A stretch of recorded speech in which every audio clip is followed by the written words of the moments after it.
guys, welcome to Under the Arch Sports. I'm Eric Hobbs. And I'm David Willigan. And week 2 is upon us, and Mizzou, the now top 10 Tigers, are taking on the Buffalo Bulls. Before we preview that, please, guys, go ahead and subscribe to our YouTube channel and find us on Facebook, on Instagram, on X, and on Spotify. All right, guys. Mizzou took care of business. Murray State, 51-0, with a bit of a backdoor cover that kind of hurt me. I don't remember what you picked, David, but it hurt me. I picked him to cover, but I was in the stands, and when Mizzou pulled out that field goal unit instead of just going for it on fourth down, there were a lot of groans from fans who picked him not to cover. Oh, I was cracking up. And then the broadcast showed one guy who was, let's say, more excited than you might expect, and they were joking about how that guy had put some money on Mizzou to cover there. Anyway, Mizzou now sits 9th in the AP poll, number 10 in the coaches poll, and they're welcoming, MAC Buffalo Bulls. And David, it's not, the middle of SEC competition or whatever else, but it is a little bit of a step up. Yeah, and while it is a step up, Mizzou showed me a lot against Murray State. And yes, Murray State had 65 new players and a ton of freshmen and all that. Yeah. So a lot going on their side of the ball. But there were some things that really impressed me in that game were the fact that after Mizzou pulled their starters, the team did not miss a beat at all. Their backups looked just as good as the starters did. And that gave me a lot of hope, especially as these games get tougher, because you're going to need those guys for fresh legs, especially on the defensive side of the ball. Well, and this is a type of game where for Missouri, seeing backups everywhere, if they can be as effective as they were against Murray State, rather, if they can do the same thing against Buffalo, it's even more encouraging just because of the increase in the level of competition. Now, Buffalo, in their own right, kind of an interesting program in that they are also under a first-year head coach, Pete Lembo.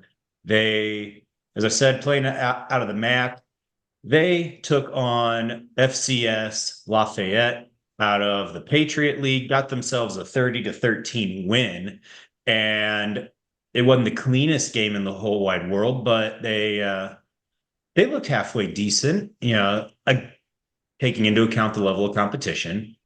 So I guess the question for me, David, what do you want to see out of the offense that maybe you didn't see against Murray State, or that you just want to see replicated this week? I have two things specifically. I want to see the running game be replicated again this week. Yeah. I saw some great things out of all the running backs who played, not just the two main guys. Everybody who showed up showed what they could do.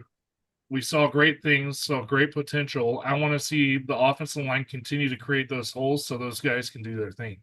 The second thing I want to see is Brady Cook just be sharper with the football. Yeah.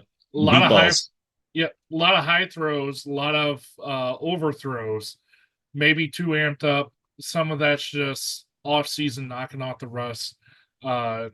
Drink said post-game later on, I think Tiger Talk actually, that he had a lot of good practices in camp and he didn't show that. And his deep balls especially were much better during the camp.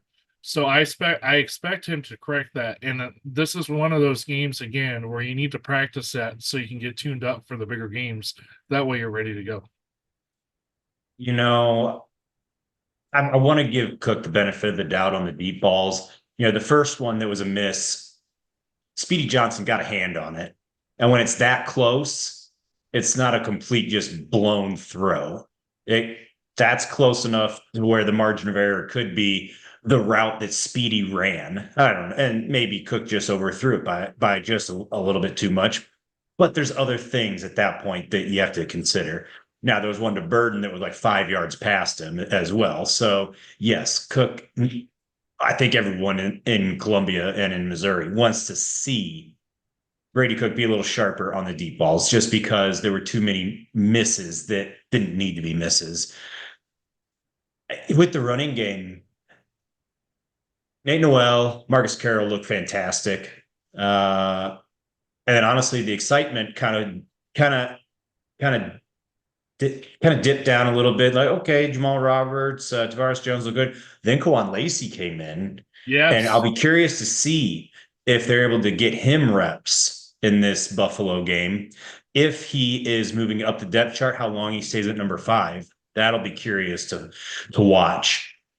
And then yeah, I think for me, I want to see Caden Green at left guard. He had two he had two holding calls against Murray State. And in looking at the replay, the good news there is that neither one of them was, oh no, I just got beat off the line or I got blown up. It was more of a technique thing in that he had his hands inside, had established pretty solid leverage, and then dude put a spin move on him and he didn't let go or shuffle his feet fast enough to stick with the block. And that's what got him the penalties. So those are more easily fixed, I think. And David, you can speak to things like that as an offensive lineman yourself, but it's not as concerning as if he were just getting beat at right at the snap or we're just getting overpowered. Oh yeah, a lot of it was he wasn't flat out beat. A lot of it was just a guy put a surprise move on him in the middle of a play. All he had to do was release, and he got caught. I mean, And some of this could be, every lineman holds on every play. It's just a matter of, do you get caught or not? So yeah. And you also going back to what you said at the beginning and what we talked about last week. Murray State had 65 new players. He was probably just kind of complete crapshoot. Okay, what kind of moves does this guy have? I don't know. So being able to prepare with useful film, I think that could be a difference as well. David, they're going to be facing a defense that actually has some pretty solid playmakers. Kobe Stewart is the edge rusher, ticks 6'3", excuse me, 240 for the Bulls. And he had 2 sacks against Lafayette. And then you also have the linebacker. I'm pulling his name up here, Sean Dolak. He had 11 tackles against Lafayette for Buffalo, and he is preseason first team in the MAC at linebacker. So I think those are two guys to key in on if you're Drink, if you are Kirby Moore trying to attack this defense. well, and if you're an offense and you're trying things, especially if you have control of the game, maybe you start attacking those guys just to see what your team can do, challenge them a little bit. They move these guys off the ball? Can they do what needs to be done against their best players? Because as the games get tougher, your opponents are going to get tougher, and they're going to need that experience, especially if they're still trying to gel early on. That left side of the line is still brand new with each other, so they're trying to get used to how they play. So it will be a very good next level step, if you will, as the season gets going. Kind of, if you want to call it like preseason type games. These first 2 games, just get ready for Boston College. Yeah. Now, So go it's ahead. gonna no. I was just gonna say, so it's very important in this case to make sure you take care of your business, get used to playing next to each other on the line. Yeah. That way, you know each other's tendencies when people do certain things. So Yeah. Moving over to the defensive side of the ball, when Buffalo has the ball, Mizzou looked great defensively. Shutout, less than 100 yards of offense allowed, all that. I don't think it's fair to expect something similar. I think you'd like to see a couple 3 turnovers. That'd be a good sign. I think you want to see, for me, the run defense. The D tackles look great. I think you'd love to see that. And I'd like to see a little more pressure off the edge. So it's going to be interesting I mentioned the run defense, and I think that's going to be where this game begins and ends. The Bulls last week against Lafayette, 46 attempted carries between everybody, all the ball carriers, 24 pass attempts. So yeah, almost a 2-1 margin there. So I think you expect to see a lot of run. And when you're talking about them running, the biggest threat is going to be Jaquez Barksdale. And you also have Aljay Henderson. They both had 14 carries, but Barksdale was by far the bigger threat.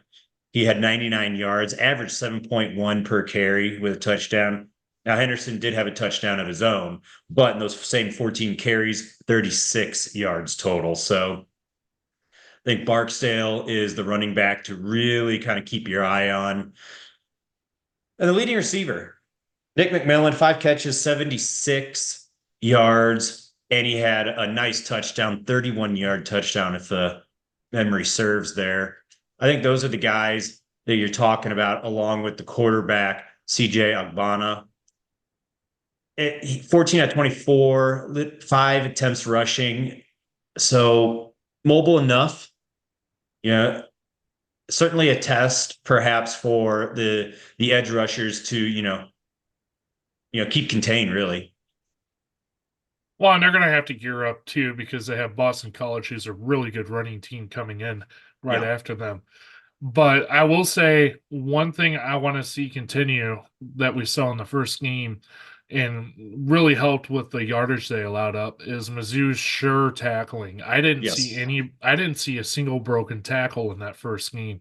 The speed which the defense had flying around really impressed me. They seemed to tick faster than they were even last year, especially our linebackers. So Yeah, I don't know if if they're going to be as good, but they look faster. Yeah. And if you can get those reads and get to where you need to go, you can slow down whoever has the ball, allow help to come. You don't have to be as good as long as you're slowing somebody down. And if you can hold on to your tackle and not allow yourself to get run through, um, you'll have a game like you did against Murray State where their longest play was 9 yards, I believe. I think Uh, so. I don't even think they got 10 yards. They didn't Uh, cross midfield until the fourth quarter. Right. And that's when we had most of our freshmen in. So if they can play like they did and keep that speed, keep their sure tackling up, I think they're going to have a really good game again. All right, now it is prediction time. And once again, Dave, guys, no drama. David and I picking Mizzou here. The question is, do they cover? As of us filming, the spread 34 and a half. Backdoor cover last week makes me think twice here. I'm going to pick Mizzou to cover by the skin of their teeth, cover the 34 and a half point margin with a 35-point win, 48-13. And like Eric said, there's no drama in this one. I had the same exact margin, a little bit different score, but I have Mizzou winning 30 or 45-10. I mean, Yeah, that's all. yeah, guys, It, not much to it. it's either are they going to cover or are they not, and then whenever drink decides to start putting backups in, can the backups produce enough so you can cover? That's kind of what happened against Murray State, is snuck in right at the end of the game with that field goal. Oh yeah, if Mizzou's pedal to the metal the whole game, it's 100-0. They lulled in the second quarter, and then the second half was backups. So. But anyway, it's going to be fun to watch. The weather's supposed to be absolutely gorgeous for the game. uh Fall is here, y'all. Let's enjoy the tailgating Saturday, and hopefully we'll come back with a team that we have a lot to talk about, and hopefully it's all positive. Until then, we'll keep you updated with all things Mizzou here at Under the Arch Sports. Thank you for watching.